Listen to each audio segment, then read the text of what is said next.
Well, good evening, everyone. I want to thank everyone for coming out and be respectful of everyone's time. I am always encouraged when I come out to community events, and you guys are the ones who work your full day of work and then come out in the evening and give back to the neighborhoods above and beyond. And I'm very appreciative for the time and the effort that you put in making our communities great. So thank you for being here.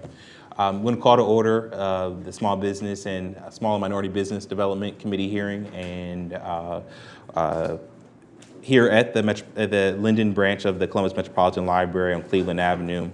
First, want to thank the library staff, Nikki Scarpetti, who opened their doors to us so that we can continue our series of taking public hearings to neighborhoods. I'm not sure how many folks have actually gone to a public hearing down at City Hall, but it's hard to get 3 or 4 folks to a public hearing. And so I found that having the public hearings out in neighborhoods allows better access and for better participation. So you guys are proof of that this evening. So very appreciative of the library.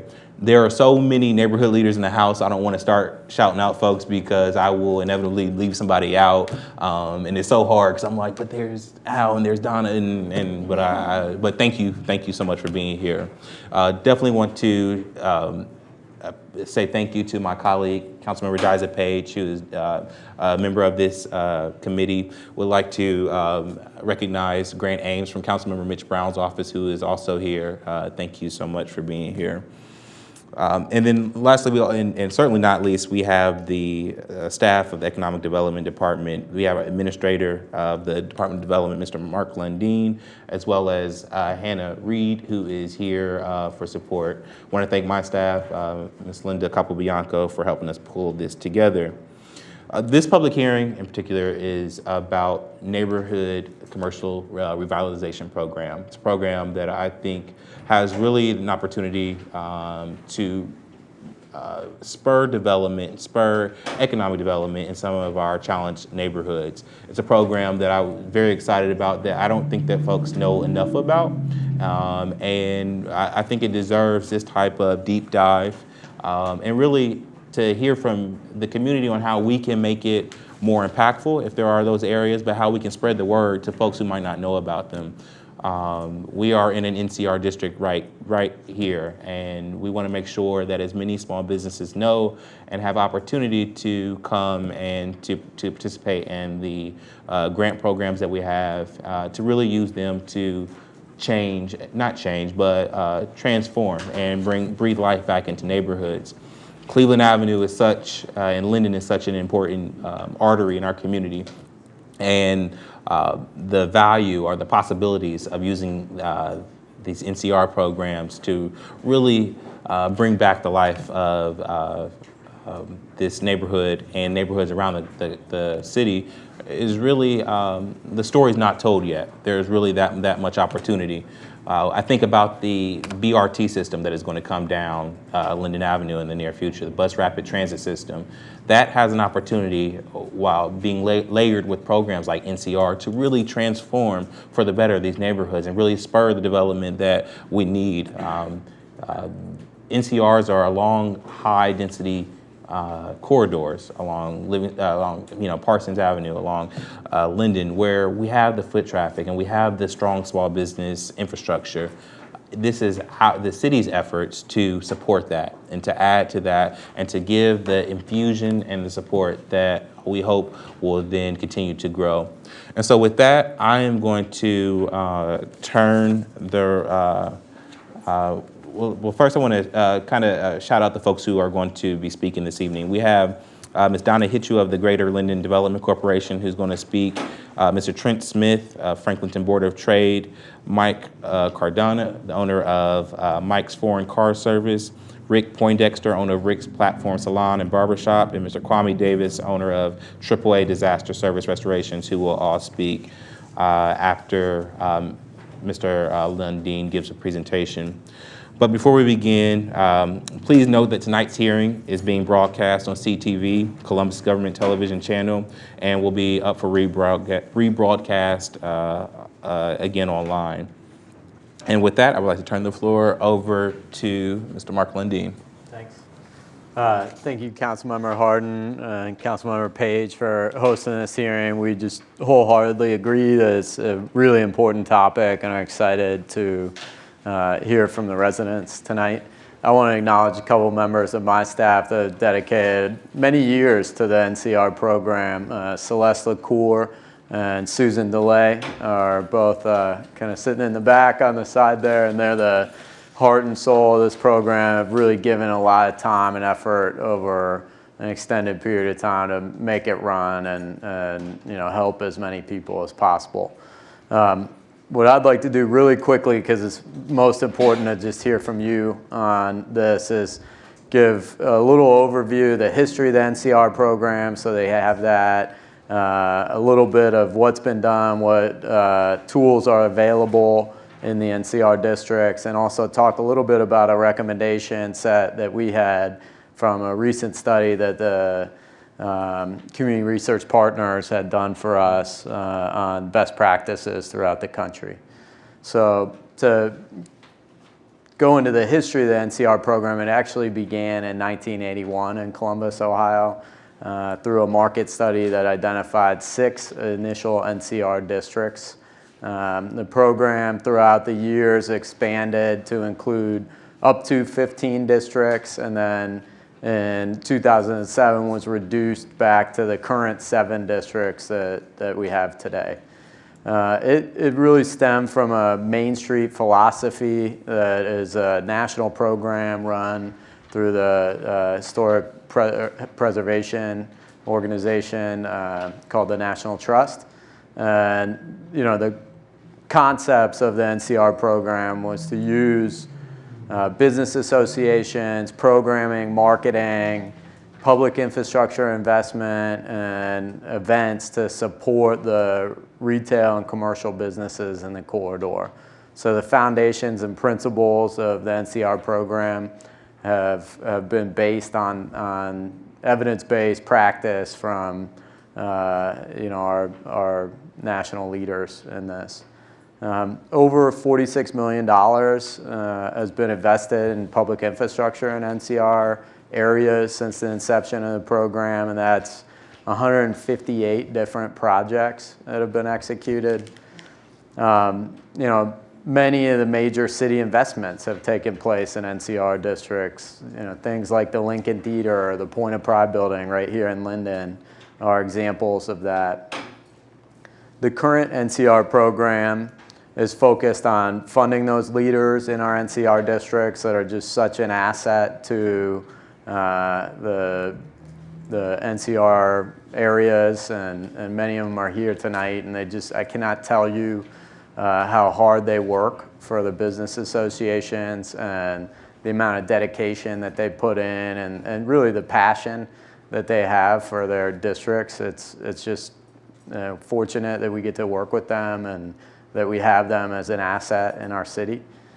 The Neighborhood Design Center, Isabella Gould, the executive director, is here tonight, and they provide a crucial role in providing free design services for the NCR district, exteriors, interiors, planning. I mean, really, I've found anything that we ask of Isabella, she finds a way to get it done.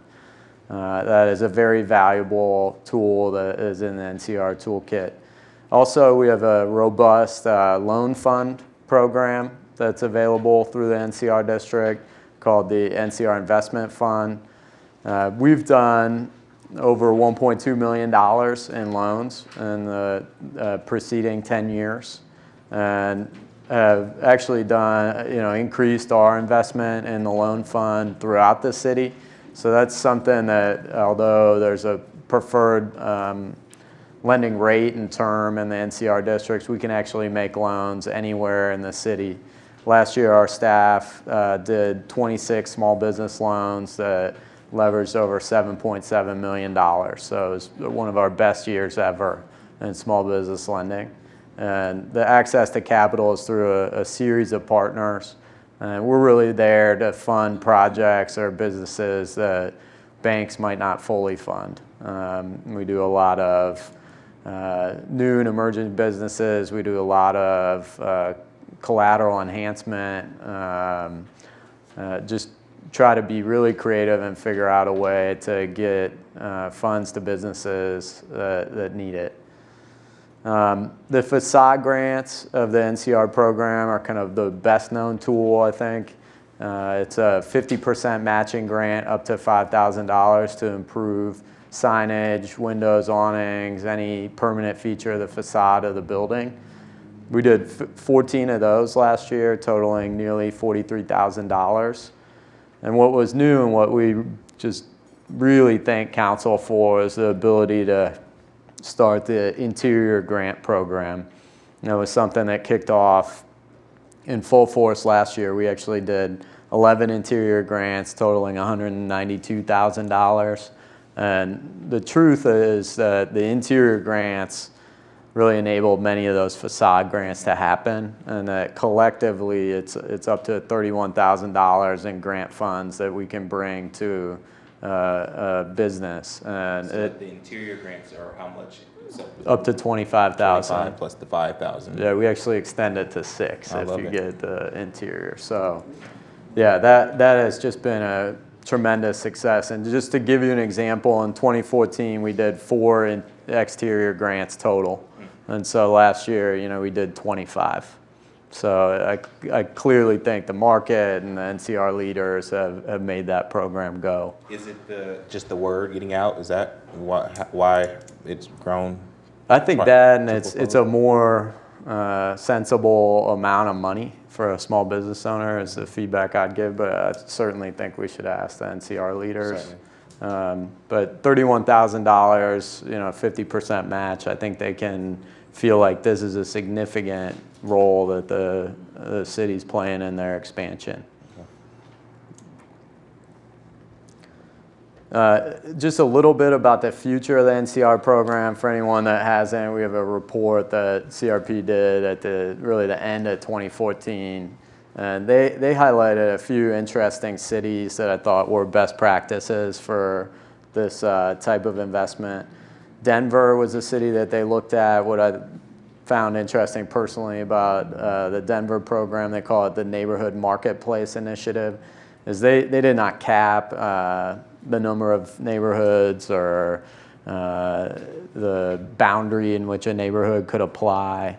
They have an evaluation system where they put neighborhoods in the 3, 5, or 7-year windows to say, is it a quick investment that needs to happen that can turn the neighborhood, or is it, a more extended period of time that we need to invest in this neighborhood to really turn the tide for the commercial businesses. The graduation period, though, is mandated. So as you get to those 3, 5, or 7-year periods, you drop out of the program, and that way they can, effectively move money to different parts of the city. So that was just an interesting piece from Denver. The other 2 that we looked at were Minneapolis. They covered 86 recognized neighborhoods in the city and focused really on a street type program where they did facade grants, they did even some interior grants, but they, by making this designation, also provided a strategic real estate development investment fund where they would, if a project was 95% of the way there and just needed that extra 5%, you could get a low to no interest loan from the city to be able to invest in those areas. They did things like purchasing property to build surface parking lots to serve businesses, and a whole wide range that was really neighborhood driven. Cincinnati was the other one that we looked at, and I think we're doing a lot of those innovative things. They serve 34 neighborhoods, but the key piece to me from Cincinnati was that the neighborhood leaders themselves sat on a council that would allocate the capital funding to the program each year. And so it was, to say neighborhood driven, it was literally, the people that were voting on it were the neighborhood leaders themselves.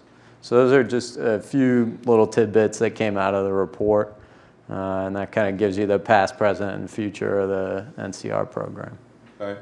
So one of the reasons we call this hearing is we have an actual ordinance that it's going to be before council in the next couple of weeks.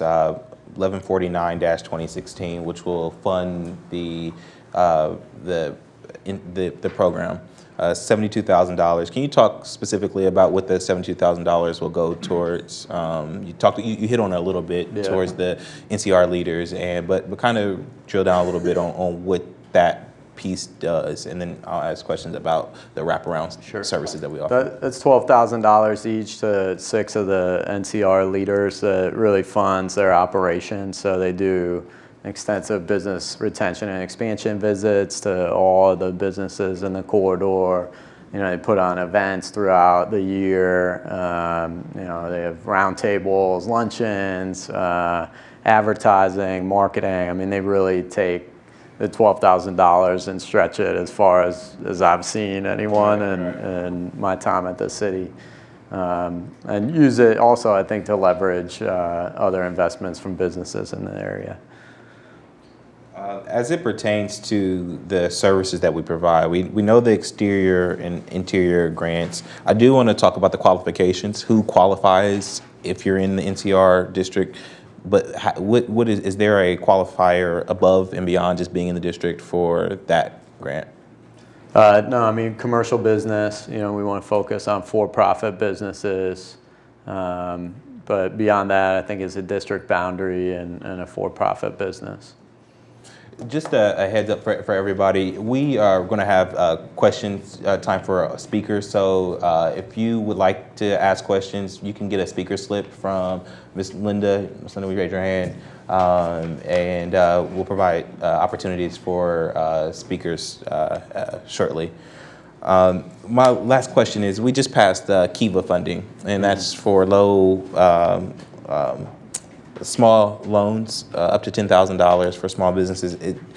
Do you see that being again, layered program that could be really useful in NCR districts? Yeah, absolutely. I mean, access to capital is always the #1 thing we hear. We also have a micro enterprise loan fund that we can loan under $10,000 through increased CDC and really scaled up to a couple $100,000 through other partners. But I think any additional access to capital that we can provide to businesses is great. Councilmember Page? No question. I just had one more question.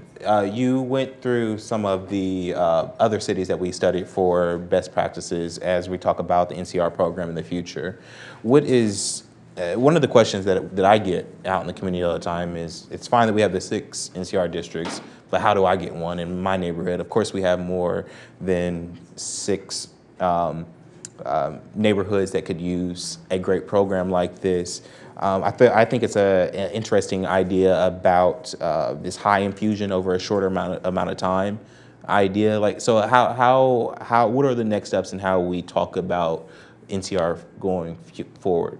Yeah, I mean, I think we need to have this hearing. I think this is a great first step. I think we need to learn from the people that have been doing it for a long period of time and kind of get some of their reflections on it. And then, you know, potentially convene a bigger group of neighborhood leaders to kind of discuss, you know, how should the city move forward. The other thing I'd add to that is, you know, we run another program called the Urban Infrastructure Recovery Fund, and that's something that I think has been a really wise program that Councilmember Michael Coleman put in place a long time ago.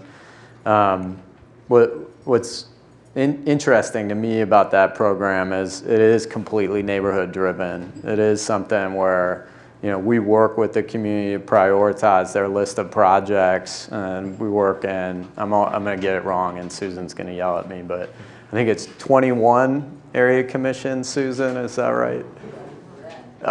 21, all right. And so, you know, working through those area commissions to have them prioritize the list of improvements that they want to see in their community is something that we've found to be really beneficial and could be a potential model for this. That's neat. Well, thank you, Mr. Linden. You said we need to hear from the community, so I want to start bringing up some of our presenters, folks who have an intimate relationship and engagement with the NCR programs now. And just one more reminder that if you would like to speak, you can get a blue speaker slip to speak after the community presentations. So first up, we have Ms. Donna Hitcho to discuss Linden's NCR district. I say that we're not going to put a time limit on everyone, but we can keep it around 5 minutes. Everybody take your books back right now. We're at a library. Thank you, Councilmember Hardin, Councilmember Page. He said that about the time limit up front because when I came in, I told him I had prepared for a 2-hour speech, and he said, no, we need to limit it a little bit more. So, but I knew that my colleagues here are going to talk about the specifics about the program, so I want to give a slightly different perspective tonight. My personal story with NCR. I don't remember the exact date because it was about 20 years ago, but I remember the scene like it was just yesterday.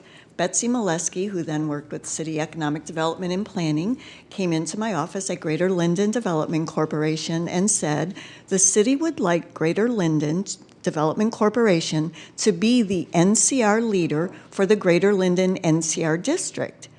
Being a young organization, we were just a couple years old, excited to partner with the city, and just enthusiastic, and probably also knowing it was not a good idea to say no to a funding agency. We said, yes, absolutely, we would love to be the NCR leader for the Greater Linden NCR. And then I asked that all-important question, what's NCR? That one simple question just plunged us deeper into the city's world of economic development and planning. And it's a world, if you don't know about it already, filled with foreign words and acronyms and things that are sometimes a little bit hard to understand. CIP, the Capital Improvement Plan, and NDC, the Neighborhood Design Center, and UCO, the Urban Commercial Overlay, and TIFs and SIDS and NEDF, and there's just so many things that are hard to figure out what they are. So what I'd like to do, because sometimes it's easy when you get lost in acronyms, is to really remember the true meaning behind a program and the full words that behind it. So tonight I'd like to spend my time just thinking about the acronym NCR and the words it really represents: Neighborhood Commercial Revitalization. Neighborhood reminds us that the NCR program is focused on very specific geographical areas in Columbus, and usually it's the older neighborhoods in the urban core. And I like to think of it as maybe the senior citizen neighborhoods or the seasoned neighborhoods of Columbus.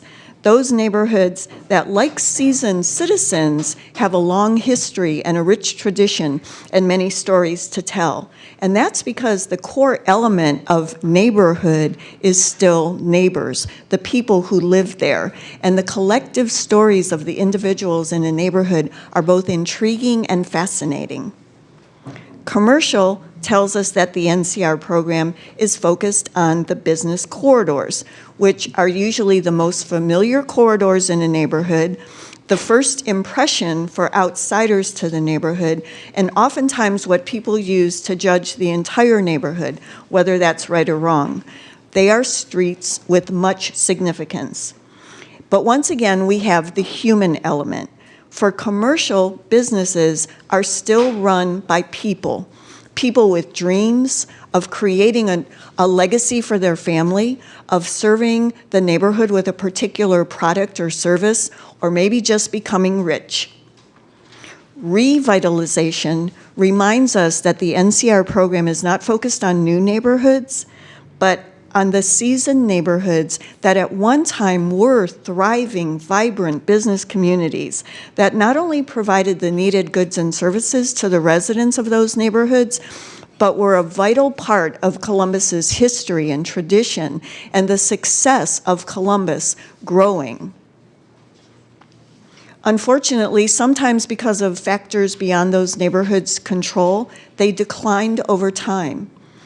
and lost their vitality. And sometimes even things that were intended for good contributed to those unintended side effects for those neighborhoods. So for example, building freeways that improved transportation, or creating shopping malls that made it easier for customers to shop in one location, had unintended side effects of making it easier for transportation to go right by the businesses in the local neighborhood, or to draw the businesses away from the commercial corridor and take them up to the shopping malls, leaving vacant buildings behind on the commercial corridors.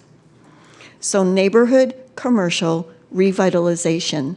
The beauty and value of the NCR program is it's like that specially formulated vitamin for the over 50 crowd, you know, the one in the silver bottle on the shelf, because it has the specific ingredients needed to strengthen and re-energize our seasoned neighborhoods, preserving their rich history while helping them with the challenges that come with a neighborhood growing older, from buildings in need of serious repair, crumbling streets and sidewalks, to corridors that need a facelift or an updated wardrobe. We've accomplished much, as you've already shared, creating the NCR leaders, providing funding for the NCR leaders to do supplemental programming, providing loans and grants to businesses, some of whom you'll hear from tonight, making capital improvements, contracting with the Neighborhood Design Center. And I think I can speak on behalf of all the NCR leaders when I say the program has been valuable, and we hope it not only continues but expands, including more areas or continuous strips in those neighborhoods, providing additional tax incentives, providing more opportunities for local contractors to be engaged in the work on the commercial corridors, providing discounted permit fees for rehab or construction in the NCR strips, developing parking solutions for each NCR area, and so many more possibilities. So we certainly appreciate the NCR program and want to remind everyone that the NCR program, although it talks about commercial, is still at heart a program that changes the lives of people. And we really look forward to the day that every community has such a thriving business corridor that we can all graduate out of the NCR program with honors. Thank you. Ms. Donna, will you hold up for a second? I have a couple of questions, if that's okay. You took us through a great history and a great conversation about NCRs. And so through your intimate work with them, what can we do better? We've heard the good, but where are those pockets of opportunity for improvement? I think one we mentioned early is the world of the economic development and planning is confusing for many business owners and a little bit scary. So even though the city has done a great job of making it simpler, there's some marketing that still needs to be done in the neighborhoods. I don't know if I'm speaking for anybody in this room, but small businesses are very uncomfortable when you ask for their financials and their proof of ability to, their bank records and things. So there's still some work that needs to be done helping people understand why that's necessary. We all believe, I think, that the Interior Grant was an amazing and wonderful addition to the program. It's attracted a lot more businesses that want to use that. And some of the things that I mentioned, just even providing more incentives for businesses, engaging them more in the activities of the NCR. For example, I had a conversation with somebody from Parks and Recs that does the tree grates and the weed removal along the sidewalks. They only have the resources to do that once or twice a year. And if you go down Cleveland Avenue right now, you'll see there's a strong need on our street as well as others to make those look better because it affects the businesses. If we could maybe use funds to let local businesses do that, thus benefiting local contractors as well as improving the entire corridor. Of course, I would be sort of remiss if I didn't mention giving all of us NCR leaders, yes, we are one, at least 3 or 4 times as much money as we get currently. But the work is there to do, and I think all of the NCR leaders have done an amazing job stretching that money, but it would be fun to see what we could do if we had even more money to stretch. And this idea of, or not even idea, just we looked at who was it with the high infusion over in the scale? Denver. What do you think of that program in the short? What if, and we were to put more resources into the NCR, but also do a phase so that we could then switch it off after a certain amount. If we were able to make some benchmarks, then we could transition. Is that something that's what are your thoughts? I think that's a reasonable idea if the resources invested are truly significant enough to make the changes that are needed in neighborhoods like ours that have a lot of challenges that need to be addressed at one time. So a significant investment that really allows us to set logical goals and meet them in a short period of time, whether that's 3 years, 5 years, 7 years, and then go on to other neighborhoods does make sense. However, on the other hand, we struggle with the same thing when the city has done targeted neighborhood approaches for other development. While they're doing that and spending so many resources on certain neighborhoods, other neighborhoods have nothing. And that's a challenge as well. I think it has to be a balance, but I think maybe more with that carrot of you're only in here for this long, so you have to accomplish these things, and we're going to wrap our services around your neighborhood so that we can accomplish it in that amount of time might be valuable to look at. Thank you. And understand, this is a public hearing, so it's discussion. I'm not putting out a recommendation, so don't run telling anybody that Shannon said we're changing the NCR program. But I would like to, we need to start kicking around these types of ideas. How do we use our resources to develop our communities the best way possible? And so I want to hear ideas and want to kind of hear the back and forth. So that's why I asked the question. Councilmember Page, do you have any questions? Yes. Can you talk briefly on some, and you did touch on it, but some of the challenges you face attracting and retaining small businesses, particularly in the Linden area? Marketing, definitely. The fear of financial information being out there also. But I think there's still a leeriness with city programs. When I first started working for Greater Linden and said that we would have the opportunity to work with the city, people said, "Oh, I'm sorry." And I was like, what? They're the greatest people in the world. You know, we've met so many amazing people who care about neighborhoods, but not everyone in the neighborhood knows how wonderful the city and the city workers are, or how accessible council members are. So I think there's still overcoming a fear. But otherwise, it's just getting the word out, and that goes back to having the resources to really tell people about what's available. We have, I know, staff person, Janae Perkins, who is our business development specialist, has spent hours explaining the program to people. And she may have told somebody 5 or 6 times, and they'll still come back and say, "Now, what is that program again?" Or, "Did you say dollars are available?" And so it's a constant education, not only for the local businesses, but for the neighborhood at large, so that Columbus overall knows what's available for our businesses. Thank you.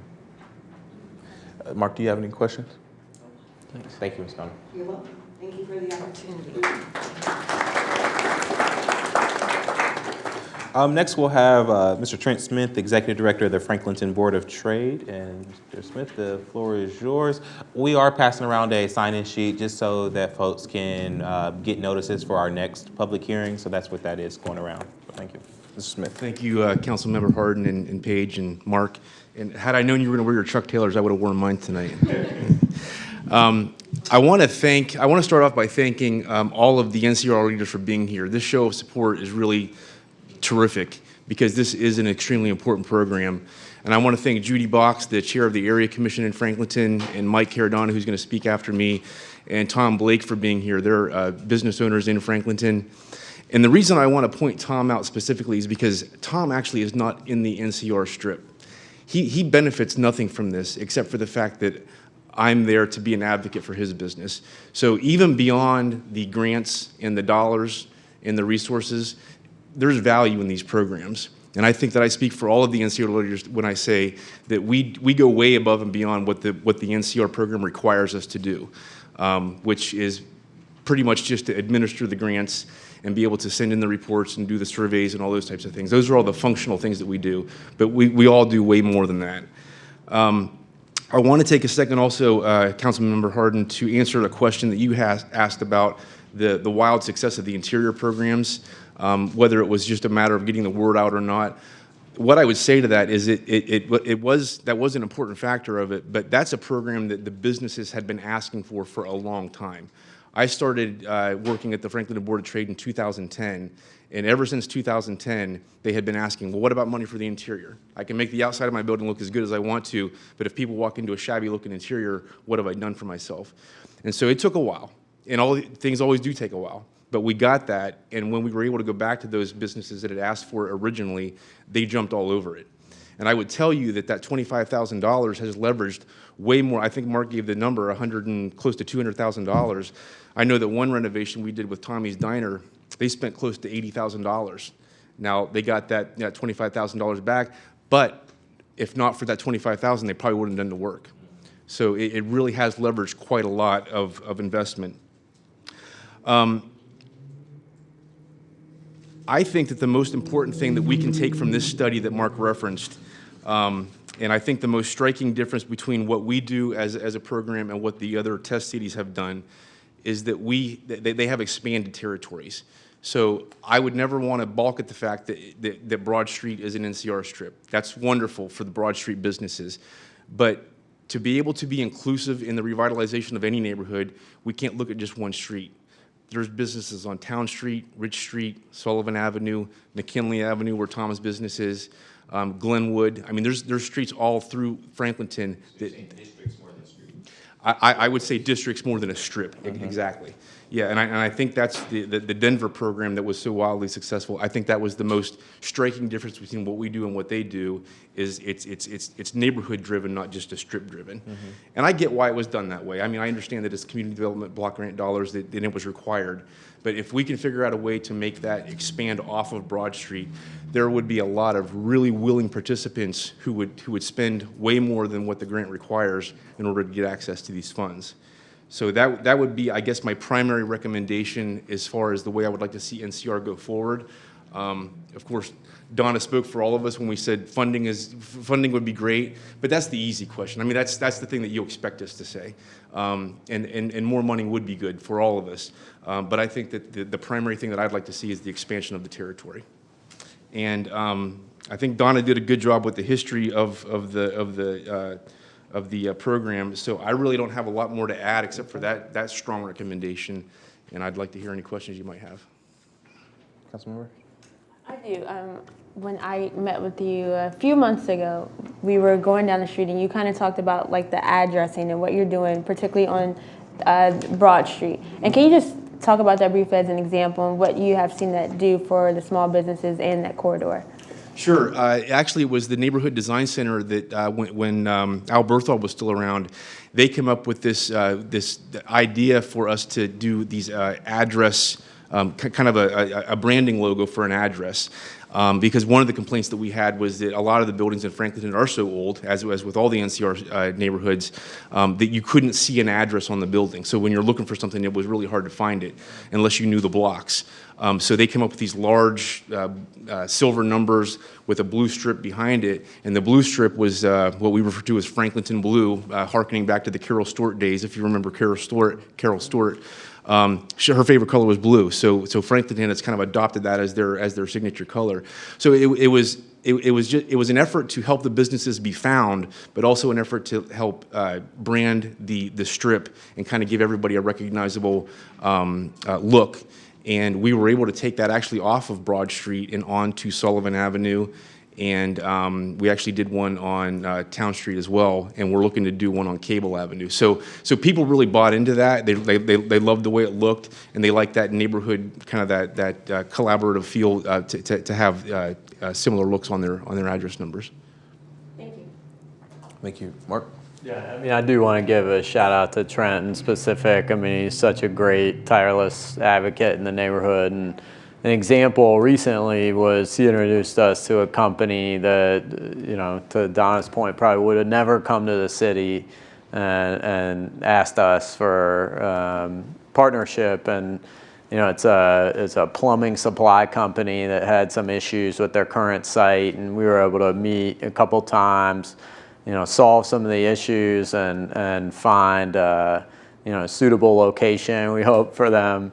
But it's an example of the NCR leaders pounding the streets, working with these businesses in a way that my department never could, and it led to retaining 15 jobs in the city. And it's just kind of a testament to how NCR works.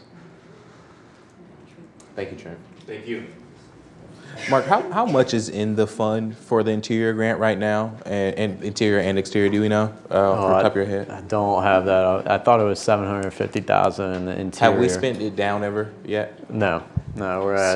So I think that's an important thing to hear, that the funds for the interior grant program and the exterior program currently are there. I think it is a good problem when we exhaust funds for programs like this. And so a big part of this public hearing will be about spreading the word about these programs, to make sure that folks actually do have access and know how to draw down on them. Next, we have Mr. Cardona of Mike's Foreign Car Service at 1235 West Broad Street, which is in the Franklinton NCR district. Thank you. Thank you. Hi, I'm Mike Cardona. My dad started this shop about 45 years ago on West Broad. At that time, there was a lot of automotive uses up and down Broad Street, and through different fires and demolition and some changing in the zoning, some of those businesses that were affected could not be rebuilt. So we were doing our thing on Broad Street there, and Trent came in as our board of trade director, and Al Bertholder was actually a customer of my dad's back in the 70s. So Al and Trent walk in and say, how about we fix up your building? There's some city money available. And I was like, oh, okay. So we looked into that, and Lisa came down and started doing some drawings through the design center, and came up with a nice design. And with Trent's help and Al's help and Lisa's help, we've got the funding through the NCR, and we put a nice facade on, new garage doors, some window treatment, signage, and a lot of compliments. And it was a real easy process to navigate. And I was really surprised how, not to take anything away from the city, but usually when you involve the city, it's like, oh my God, but Government. yeah, Government. yeah, right. Sorry, but it was really easy, and I'm very grateful that program exists. As Trent said, we've got Broad Street that is our NCR district, and all the businesses that I think were approached have done some degree of renovation on Broad Street, and I think the opportunities aren't there unless there's new owners in those businesses and those properties. I'd like to see it move off of Broad Street. There's some buildings in the area that we would like to think about moving our business to. We want to stay in Franklinton, but these buildings are old, and when you change use, everything has to come up to code, and it gets really, really expensive. And these buildings are 60, 80, 100 years old, and they're going to need a lot. So it'd be really nice to have some help. Well, first, I want to thank you for taking the time. As small business owners, whenever you're not in the shop doing the work, that is a cost, and so greatly appreciate you coming to talk about your experience with the NCR. So you like the idea of the district of kind of yeah, to me it makes a lot of sense. Instead of improving a strip in a district, you have the opportunity to improve the whole district. And you said it was easy. Kind of talk about really how you went through getting so folks kind of. Well, again, Trent and Al came in and said, how about we do this? I said, okay, what's it going to cost? They said, nothing. You put up, they'll give you half up to, I think it was 6,000 back at the time. So then the design center came in, and there were several different people through the design center. Lisa was there, but we had a bunch of different kids come through, and we had some pretty entertaining designs, some really crazy stuff. But they were having fun, they're young, they're students, they're creative. I'm sorry? I said you didn't want pink doors Well, on we your had shop? polka dots. There were some polka dots that were in there. So they came in with like a dozen different designs, and we tweaked a few, went back and forth, and one stood out, and it's like, I think we want to go with this one. So we did it, and we submitted the paperwork to, was it Kaisa? Casaricci. And she approved it, and we gathered our receipts, went back to, and then she wrote a check, and it was done. It was that easy. Yeah. Councilmember Page? Mark? Thank you so much for coming. Thank you. Thanks, Mike.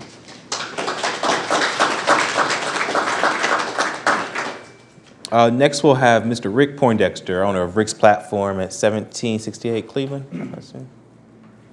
Is Rick not here this evening? All right, well, we'll keep on going. Mr. Kwame Davis, owner of AAA Disaster Services. Not here. All right, well, it looks like we are at the speaker slip. I think the conversation has been good so far.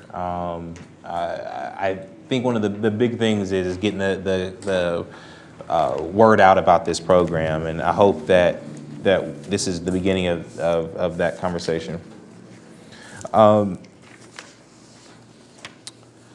Let's see. Okay. So we have several folks signed up to speak. I will ask that you come up, give your name, your address, and any organization you represent. And we're going to try to limit these to 3 minutes. We're not like downtown at City Council. There's no buzzer. So we're going to do the honor system, please. And so first we have Ms. Carla Gwynn. Is that correct?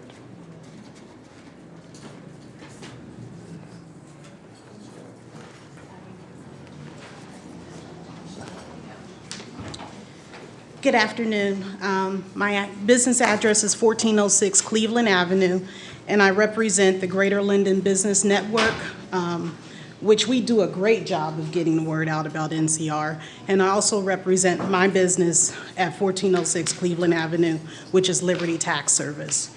On behalf of the Greater Linden Business Network and as a Linden entrepreneur, I am asking for City Council's consideration to once again include the Cleveland Avenue corridor from 11th and Cleveland to 17th in the NCR district. It was left out, and as a, I should say, recipient of NCR funds to start my business over 13 years ago, I think this is much needed to have that corridor put back into the current NCR corridor. There's a lot of revitalization that still needs to be done, as well as expansion of existing businesses. And I think that would be helpful if you can reconsider having that corridor put back into the NCR district. Thank you. I just want to ask Mark first. When was the last time we looked at our boundaries? I'm not sure on that one. I don't know. Does anyone? So do you remember the last time that 17th was 11th through 17th? From 11th and Cleveland to 17th, I'm not sure. Maybe Donna or Janae could answer that question. But during some of our recent conversations in the community, we discovered that it's no longer included. Okay. Thank you. Thank you. You didn't have, do you have any questions, Councilman? No. Thank you. Next, we have Mr. Marlon Hayes. Yeah. How you doing? I'm Marlon Hales. I'm representing Ena's Caribbean Kitchen. Our address is 2444 Cleveland Avenue. We are also recipients of the NCR grants. When we relocated to our larger location we're in now, We received external grant and I believe internal grant. And we just got some internal grant money for some expansion that we're doing on our production kitchen. So we thank the NCR program for that. One of my concerns or my issues that I have with the program is rather than making it specific to an individual business, there are infrastructure needs to facilitate our business development, our growth in the community. There's two good examples I have. One of them is parking. We are strapped for parking in our community. We've had to create our own parking situation at the restaurant down at the corner, and I just see that just driving down Cleveland Avenue, there's plenty of opportunity for the city to step in and partner with businesses to develop some of the area and land for whether it's public or private parking or whatever have you. The other issue is our electricity infrastructure. If it rains for 3 hours straight, you're going to have blackouts up and down the street and throughout the community. And in us doing some of our upgrades to our facility, we found out that we're not getting, to get more current into our building, we would have to pay, I think it's AEP or the city, $2,500 to put up a 220 breaker or transformer that would generate, more power into our building, but it would also facilitate the entire community. I don't know how fair that would be for me to foot the bill to power the entire community, or everybody getting the benefit off of that. So those are things that I think would be advantageous to the community as a whole. I don't know if the NCR has that built into it, rather than just making the grants or making the program specific for individual businesses in the corridor. That's all I have. Thank you, Mr. Head. Marlon, I appreciate your comments. I also chair the Public Service and Transportation Committee, and so I think that one of the values of any specialized district is not just the singular program, but the ability to layer other programs on top of it, so you have most impact. And so the idea of doing like this parking plans or studies for the NCR districts, I think it's something that we certainly should and can look into.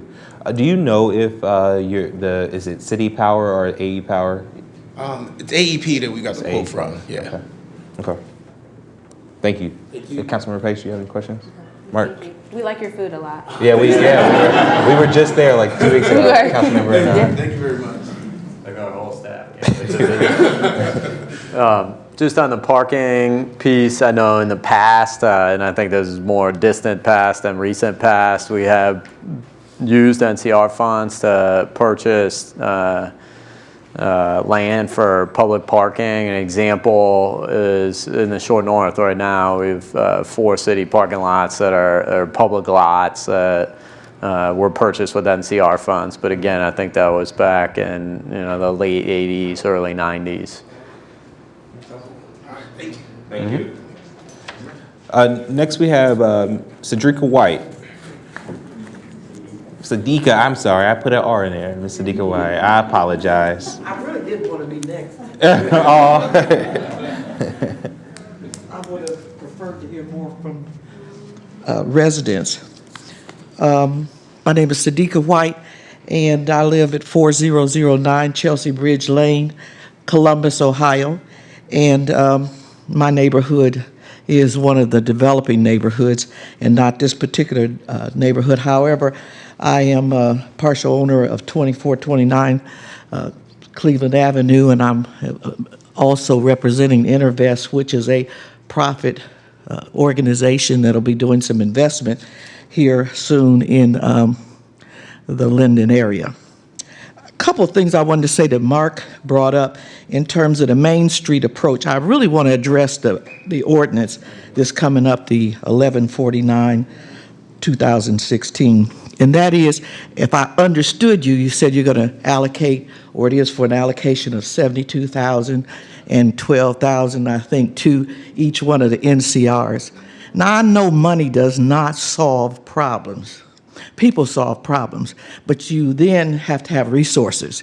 And one of the things that I know, and I would agree with Donna and everybody else, you cannot give $12,000 to an NCR and expect them to do the laundry list of what you said, events, promotions,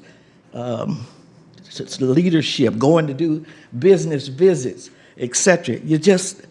That's really, and I hope you pardon this, no insult, council persons and administrator, but that's an insult to an organization. $12,000, kids ask for that now because they want cars at 16 and they want birthday parties that cost that much. And so we're talking about neighborhoods that go back to neighborhood commercial revitalization. And so if we're talking about that, the Main Street approach has 4 major prongs. One, you have to have strong organizations, and they must be led by people who are not just volunteers. These are professional people who must get paid because they're going to work tirelessly. And so most of our areas don't have that kind of leadership that it needs, first of all, and that kind of organizational structure that's going to have dynamic change. The other thing it talks about is architectural integrity. Most of our communities, we have design center. That's what they do, is help with the architectural integrity. The other thing it talks about is marketing and public relations. People have to know, people have to want to come down to Enos and not feel like they're afraid and not park on the gravel parking lot that he's doing. You know, they're not going to come if we don't say it's safe and it's nice looking, it's beautiful. So you got to have that. And the other thing that's the most critical thing is economic restructuring. Most of the neighborhoods we're looking at the same people, but if you look at, Columbus has some of the best models nationwide when they did Short North and when we did German Village. Actually, it was done organically, which people came in there and they had more money.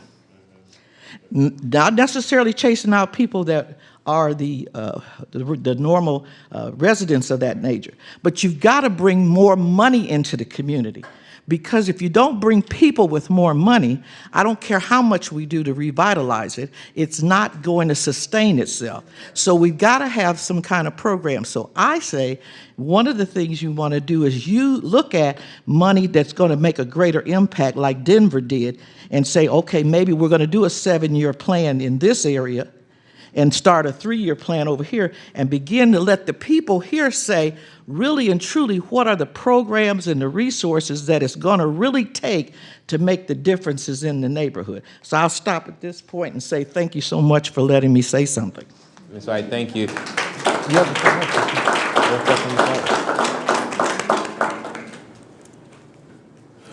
You stopped so abruptly, I couldn't get my questions together. You said a lot. No, and I really appreciate all your feedback. I think it's really important. And one of the things that I will say, particularly in a neighborhood like Linden, one of the things that I think that we have done over the last 7-8 years in the city is use this idea of partnership to revitalize and infuse communities with resources. And you're right, you have to have mixed income communities for communities to sustain themselves and to have the clientele to support small business. Time and time again, especially when we're talking about Linden, we say we can't, there's no big private sector or someone who could come in and help be that partner. I hear that, and I think that that might have worked in other communities where there was a Donato's or there was a OSU, but I would venture to say that in communities where there's not that inherently, that the city has to step up and become that partner, and to maybe be 2 legs of the 3-leg stool, and that is an investment. So that is a monetary investment that I'm talking about. But also, I think that what we have on Linden in particular is this BRT. I've been talking about it a lot. I chair transportation as well. Maybe we can use the infrastructure as one of those legs to the wheel. We're putting a lot of money down Cleveland Avenue. It'll be the first time that we've invested like this in a transportation. Folks talk about what comes next for Columbus transportation. Do we get light rail? I'll tell you, this thing that we're doing with the bus rapid transit system is the first is a light rail. So it's the first step that a city would take in advanced transportation. And so I think that we can potentially use this opportunity, especially in Linden, to see how we can layer and leverage. I keep talking about layering resources and layering programming to really infuse and to start that conversation. So I appreciate each one of those points that, yeah, Ms. White. Yes, ma'am. To that, and I'm glad you brought it up. Well, you can back up to the mic just so it's being televised. So. To that extent, one of the things that could happen, and the city can do this because you're going to let the contract. Yeah. So if you say in that contract that some percentage of the people from this neighborhood have to be a part of those contracts, that's jobs. Yeah. So if that's going to take 24 months to put that project in, you've got people now who can get new skills, who can now get 2 years of experience and launch their business or get, some work, and they live here. Yeah. So then they're going to purchase here, they're going to buy here, they're going to, spend their money back in this neighborhood first. So if we could begin to get our people to spend money back in this neighborhood, but the jobs is the issue. Yeah. And so if we can get some of the people here prepared now, we got job training. Right. You know what the bids are going to be. So whoever the general contractor is, if you say it's mandatory, not just that they have to have minority, but they have to have local people employed. And you make that a ruling, and council can. It'll make it a little bit harder for the contractors, but we could have training sessions through the community centers where we know what kind of jobs there's going to be created through that. That's how you make it, an economic restructuring. Yeah. And you use that in any other contracts that the city is going to be letting in this area and any of the other areas. Thank you so much. Thank you.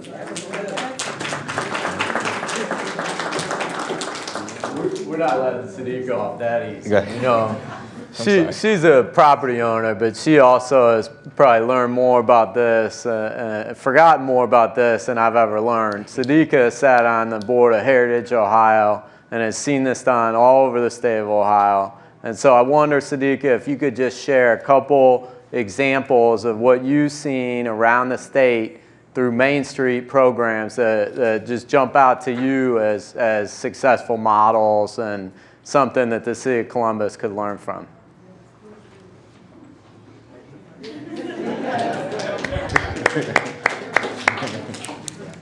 As Mark said, I've done this for a career, and I've retired, and I'm going to retire. I was working for the state, but I've been on disability, so I'm going to retire again here in about less than 30 days.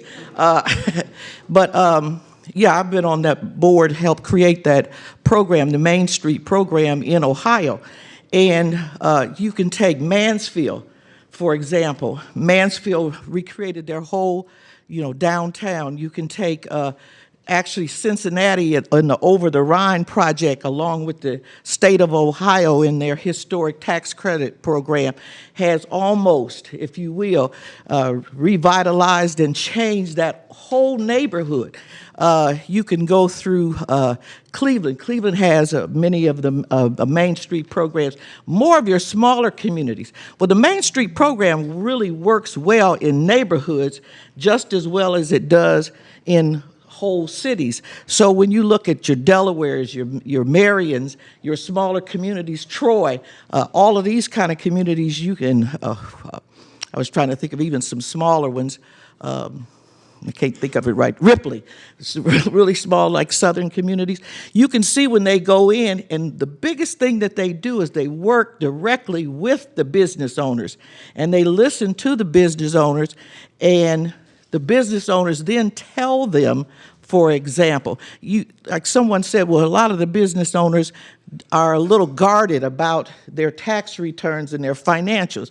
Well, I'd be guarded too, because first of all, you may say, well, did I pay enough or not pay enough? Well, we had this lady that was here a few minutes ago that talked. She's from the Liberty Tax Service.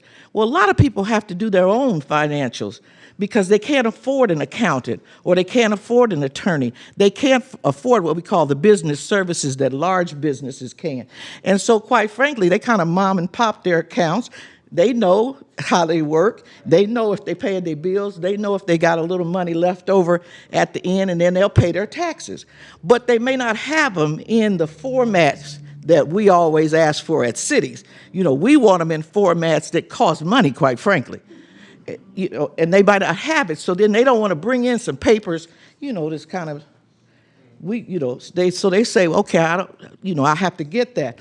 Well, these are some of the things that we also need to probably provide in the neighborhood as people from the neighborhood that people can relate to that could provide them some of these ancillary services that they need for their businesses. So these would also help, you see.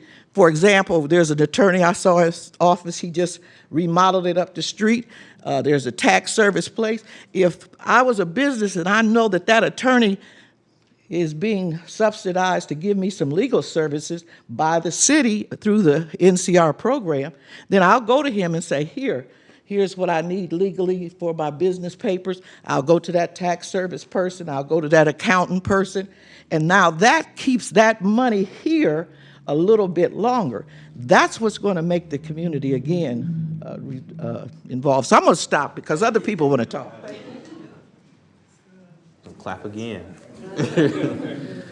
Next, we have Ms. Tracy Taylor. Ms. Tracy? Oh, there. Yeah. I didn't know this was being filmed, so I'm probably about to get in trouble. Good evening. How are you? Oh, come on now. We in Linden. We can do better than that. How y'all doing? All right. Okay, there we go. That's what I'm talking about. My name is Tracy Taylor, and I work in the Long Street business area, and I have worked there for several years. And I basically have a question more so than a talking point. My concern is there any oversight for the people that run the neighborhood associations that y'all give this money to? Because as Ms. Sadika said, some of them are strong, and you can see the change, and you see that person out knocking on doors and saying, hey, how's it going over here? Others, I was very shocked to find out that where I work, there was actually a business association there, and that there was a person there that was over it. So is there any oversight with the city that gives this money to them? And if there is, if you see that money is not being used correctly, or if you don't see any progress, do y'all stop? What do y'all do? So that's my question. Yeah, we appreciate the question.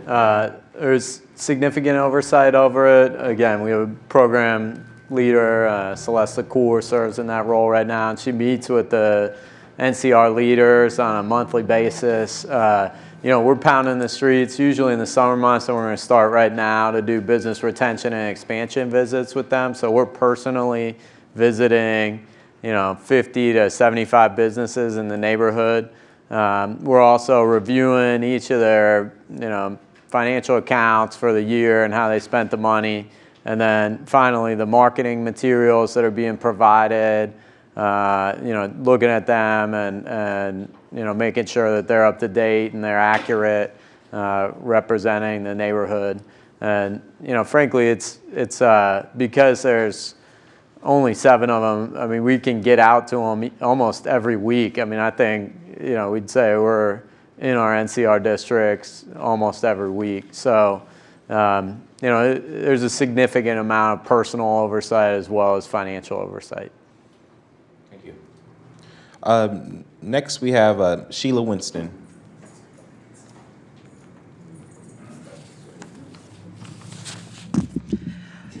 Okay, hello, my name is Sheila. I am a local fashion designer here in Columbus, but I'm also starting up a fabric store. I would love to have the fabric store in the Linden area, but my concern is it going to be safe for me? Are my customers coming to the area? I deal with a lot of high-end fashion designers. As you know, Columbus is one of the third in the country as far as fashion. And everyone is looking for a second place to buy fabric. I always say it always takes one to move a mountain, and I feel that I am that one, and I would like to be in that area. What would you offer me? What can I do to feel comfortable in saying, hey, I need a place, can I find a place? And I think someone mentioned that remodeling in the area, there's a lot of abandoned buildings, there is a lot of buildings that look okay outside, but their structure is just terrible. So that costs us more money, and even though I'm getting money, grants, and it's gonna be enough to do what I need to do to make or beautify my building. So that's my question. Thank you, Ms. Sheila. And if you'll stay for the response, and if there might be any follow-up questions. First off, are there any programs to help? So have you acquired, are you still looking to acquire your next location or your location? I have 2 buildings. I have been looking first. I started off looking in the Linden area once I connected with Donna. The building that I was interested in is already taken by the city. So It's in our land bank. it's in a green, I want to say green something. It's taken by the city. They're doing something with the building. Okay. And so the other ones, according to the map that I was given, a lot of the buildings are just too much cost. It will take too much to revalidate them or Well, like I said, I think remodeling it's them. really important that when we have these special districts that we layer the programs that we have. And so I would really want you to want to make sure that you're connected with the folks, both within the city, but also within the community that can help identify those opportunities. And Mark has an awesome staff, and we'll make sure that you get connected. Mark, do you have any specific points to that? And also, on the safety piece, I think that you have some small businesses that are here in the community that you can have that real frank conversation about how you can set up a safe community. You guys have a safety liaison, police safety liaison, who I think would be a good first or second contact for you to make now to start having those conversations about community safety. And like I said, talking to some of the other small businesses that are here. I know Michelle is here with Linden Medical, a small business in the neighborhood. And I think that that's one of the things about investing in a neighborhood that we're trying to bring back is being the pioneer. You said you're the mountain, and I see it. I can see it in your eyes, and I really appreciate you putting that stake in the ground. And what I guess our commitment as council members and I think with administration is that if you put the stake in the ground, we'll be there to support you. And do you know how long the process is going to take as the remodeling of that Linden area? Of the entire neighborhood? Well, yeah, are you going to start piecing it, like? So the bringing it back BR, to it? so the most immediate thing that folks will start to see is some work just along the corridor, and that starts later this year. We're in the process of acquiring right away to do some of the different improvements. We're every Monday passing legislation acquiring the right of way so that we can start to do the bump outs, the street light changes that are coming. And so there is investment coming down Cleveland Avenue. And so it is there. It's a partnership with CODA. And so it'll be a 2-year program, project, but it is coming. All right, thank you.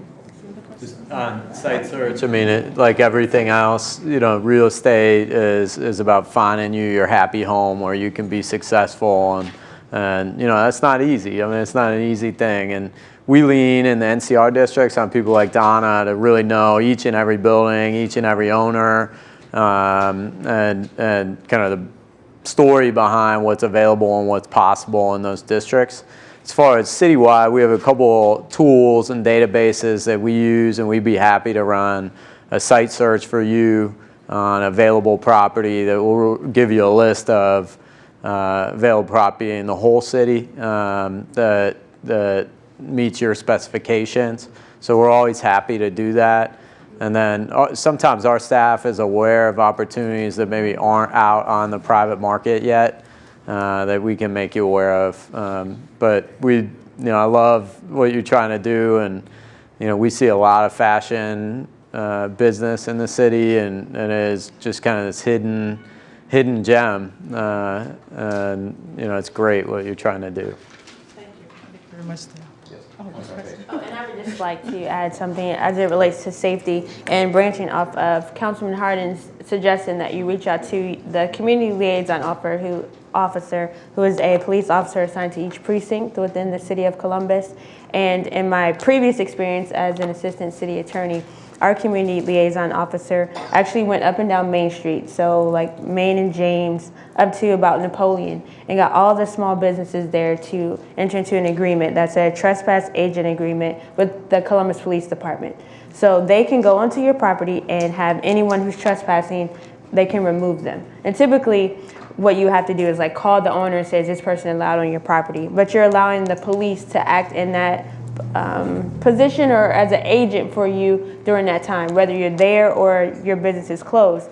And what that did in that particular location on Main Street is it began to clean it up, and people knew that we can't loiter on this property, we can't, just kind of hang out, and it really helped with the criminal element that you don't want, so that your clients and your customers feel safe coming into your business. So I would encourage any small business owner to reach out to their community liaison officer and just work in your particular area to see if that's something that you could do. And if you get all the businesses involved, it's really impactful. So that was my only suggestion. Thank you. Thank you. Next, we have Mr. Nathaniel George Wilkins.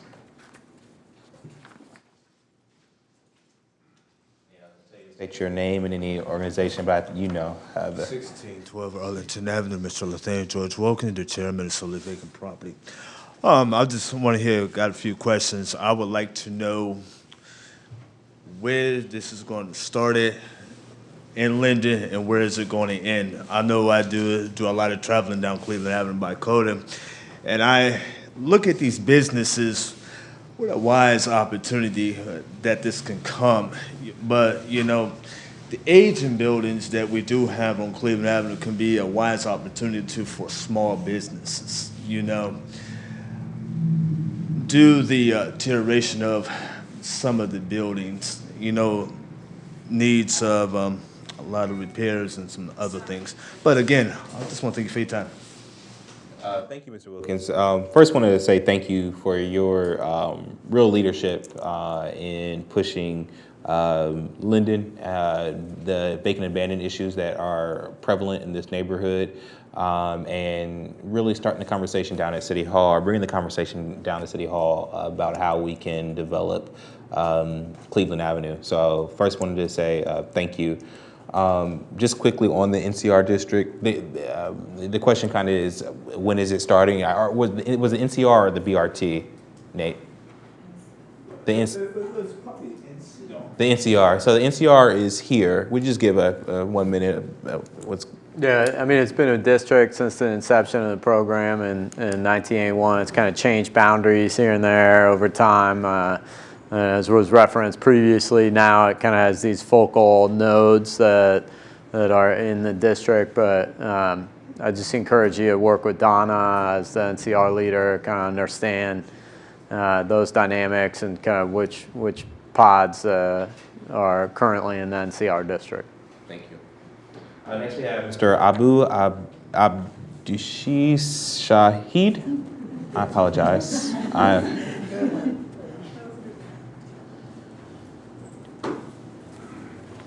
How you doing? My name is Abdul Shahid, and I own the Coney Island Fresh Fish House, located right on Cleveland Avenue and 25th. Normally, I tell the customers to come in, it's the blue building. So it's kind of because we're working hard down there to get together. But when I want to ask Mark about the zoning area, I guess like the area where it's going, I guess you cut off right where I'm at. I've been in the building since September of 2014. So that lets you know how long I've been in the building, and I just opened up last year. So I haven't been open a year yet. I've exhausted all my funds in putting the building together, all the equipment. That's my job, I have no problem with that. But I had to redo the whole inside, but the outside needs a little help. When the customers come in, they feel real nervous inside because it's a high crime area. A customer came in, got shot down the street a couple times in the face, right there at the end of the street. And that puts a stigma on the business. But, I put a lot of money in. I need a little help here as far as being back in the zone. If I can be back, I think I'm cut off right where I'm at, right next to Peggy. So I need that. But I've only been open since September. And I have Cleveland 25th, around the corner, the blue building. Mm-hmm. Yeah, so I'm trying to bring back original fish. So it's fresh fish. You'll be able to see the fish pick out the fish, weigh it, we'll fillet it. You take home, cook it however you like. But at the same time, yeah, but when you true, but when you come in, you get real nervous because there's only one way in, and when something was to happen, you feel nervous. You can't. There's no other way out except running through the back of the kitchen back to where we're at. So, and we lock the door for ourselves. So it's kind of hard to be in there like that. So what we need is just the opportunity to be back in the program, so we can go ahead and open up the front of the building and put the windows, get that little window out with the bars on it, take that out, open up, put another door on the side. So, and then the side of the building is a big, huge area for parking. So when they grade it out and put a parking lot along with some signage. If you go down the street and see the property, you can see that, it needs some help as far as what's going on the outside, so it makes you wonder what's going on the inside. So I need that little bit of help. I have the funds to be able to get into matching funds, but once I use that, I'm done. So I want to know what is it that you could do to help me get into the program. Do you know the history of why there's these kind of pods in Linden? I don't know that. I don't know the history. When we first started the NCR strips, we went from 11th Avenue all the way straight up to Weber.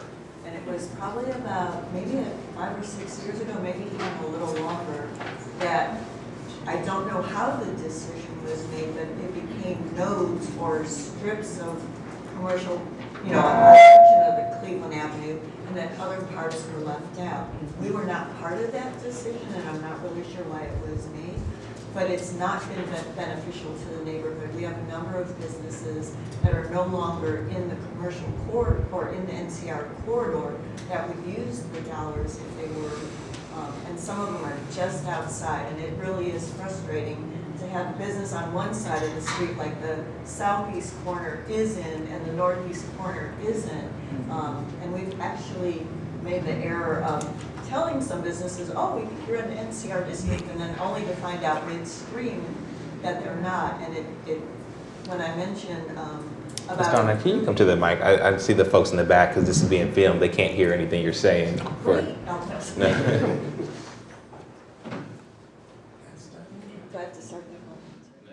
You said it used to be 11th to Weber, and that we've made some changes in the past 5 or 6 years, and right, the Greater Linden NCR, which is North Linden and South Linden NCR district, went straight from 11th to Weber with no stop when we first started it.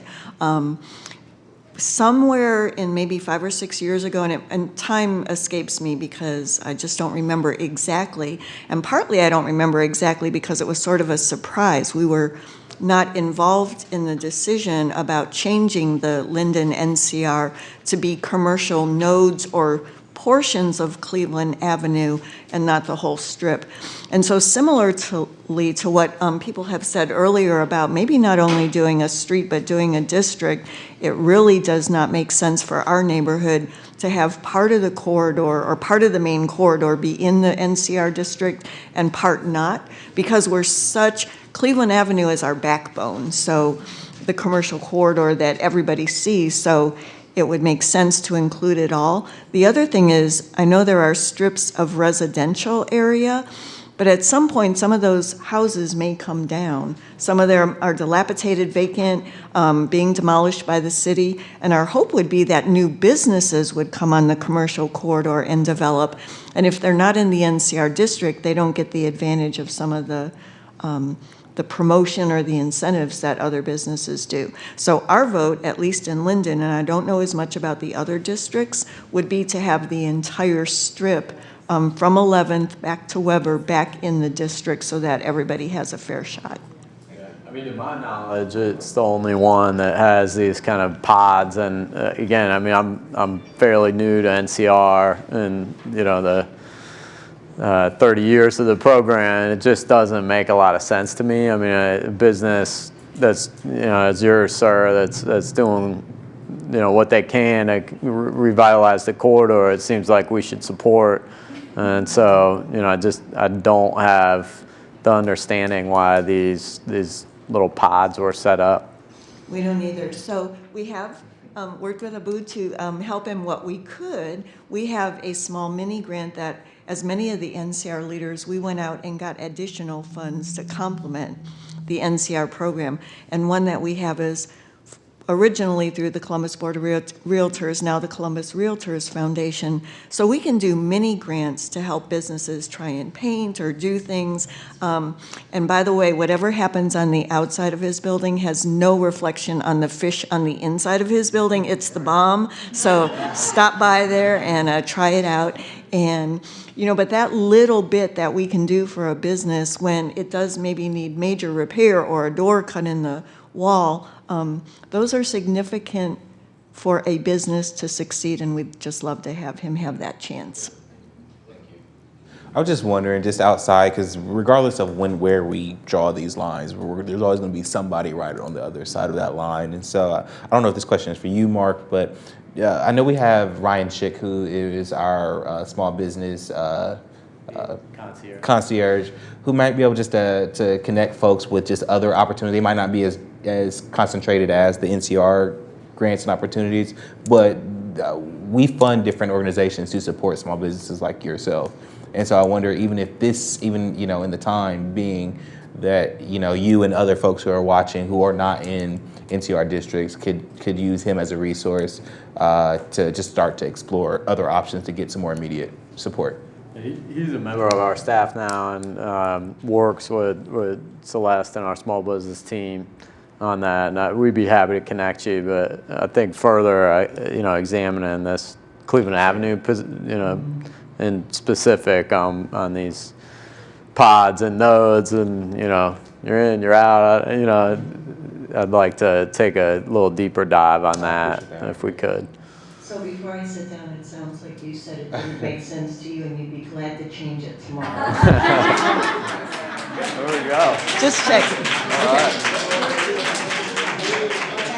That's a real community advocate. I appreciate that. She said the fish was the bomb. Yeah, so. And it was the bomb. I was going to say, let's go eat some fish now. All right, here we go. Woo. Ryan Schick. Do we have Ryan? What's the best way to contact or follow up for Ryan Schick? If you email smallbiz@columbus.gov, it goes directly to Ryan. And he's our small business concierge, hard worker, sees a ton of businesses, has some knowledge on the building and zoning and permitting front. We spent a year over in building and zoning, so that's been helpful to our staff, and also is aware of various financial programs that may be a help. Thank you. And our last speaker for this evening is Ms. Toni Johnson from Linden Medical Center. Thank you, Ms. Johnson. Good evening, everyone. My name is Toni Johnson, and I'm representing Linden Medical Center. We just recently opened, and we're located at 2339 Cleveland Avenue. One of the things that we really encourage and invite all the small businesses here is to join us as we try to help reduce and eradicate infant mortality, as well as diabetes, cancer, and COPD in this community. We definitely want to collaborate with everyone. That's, because it is our community, and one of the big first initiatives is the infant mortality. So one of the things that we want to do, we want to provide programs for both moms and dads to be, as well as educate and provide resources for the people in this community as to how to prevent and manage, their pregnancy and reduce infant mortality. So please give me a call. I'm at Linden Medical Center. The telephone number is 614-268-8221. And I have to introduce the owner of Linden Medical Center. Put you on the spot, Michelle. Michelle Washington, why don't you stand up? Do you have anything to say? Okay. And we do plan to participate with the NCR. Yes, we had closed about a year ago, and we found that the need to come back into the community. We're also located on West Broad Street. But what we've added is we've added a specialty laboratory. And in our laboratory, we have the ability now to do see how your medicines metabolize with each other and for you, and that's called pharmacogenomics, or X tests for you.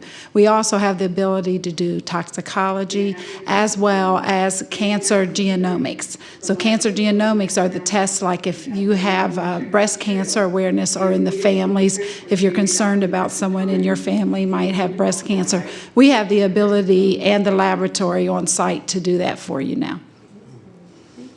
Thank you. Any questions?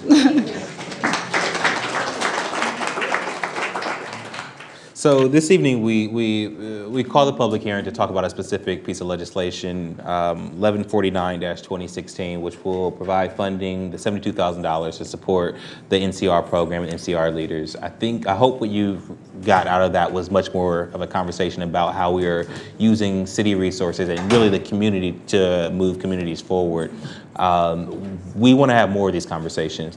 We learned something today, this evening. I hope you learned something. I hope you help us spread the word, but I hope you continue to hold us accountable for the things that we talked about. We, not just my colleague here, Councilmember Page, and not just Mark with the administration, but we as a city, we are committed to moving our neighborhoods and bringing back our challenged neighborhoods who have seen thriving days before. We certainly believe wholeheartedly that those communities are coming back. And we are putting your resources, our resources, where our mouth is. So we're not just talking. We are going to make these investments, and this is just the first step of that. Heard some really specific things that we can do that I think that Mark and development and we will follow up on. But also, I heard the beginning of larger conversations about how we can do some things differently, and certainly want to continue those conversations. So thank you all for being here. Real quick, Ms. It is real quick. Since you talk so much about They can't hear you, so you have to come to the microphone. And this is the last comment. We're closing out. Since you talk so much about the importance of the BRT, I just wanted to announce that the Greater Linden Business Network is hosting the public meeting for the BRT on Thursday, June 23rd at the Point of Pride building. It starts at 5:30. Did I get that right? And everyone is certainly invited. It gives you that opportunity to talk directly with CODA to find out what the BRT means for Linden and answer any questions. And I just want to say thank you to the amazing Greater Linden Business Network for sponsoring that and doing what they do in the neighborhood. Thank you. In this conversation around BRT, I failed to mention that we are, I don't know if folks have heard, made it to the second round of an application called the Smart Cities application, which is using technology to transform how we think about transportation. And so we made it to the second round, came with $100,000 of funding to explore our application further. Our next round of that application is due at the end of this week, I believe. But Linden is the center of that application. It is the neighborhood that we wrote into the application to the grant to show how technology and smart technology can help move communities forward. So we are doubling down on our commitment. So thank you. Want to certainly thank Mark Lundeen and all the Department of Development staff, Hannah Colby Reed. Shout out to your staff that are here again today. I see Susan DeLay and Celeste LaCour. Thank you so much for being here. Certainly want to thank Councilmember Page and her staff, Councilmember Brown's staff that was here. Certainly the folks in my office, Miss Linda and Edward, and the hardworking folks at CTV. Would you guys stand up, and just for the folks in the audience, CTV, stand up and say hi. And finally, I want to thank the residents of Columbus who make our city the best place in the country to live, to work, and to raise a family. I got that from the former mayor and my mentor, Mayor Michael Coleman. It's true. It's true. Thank you so much for being here.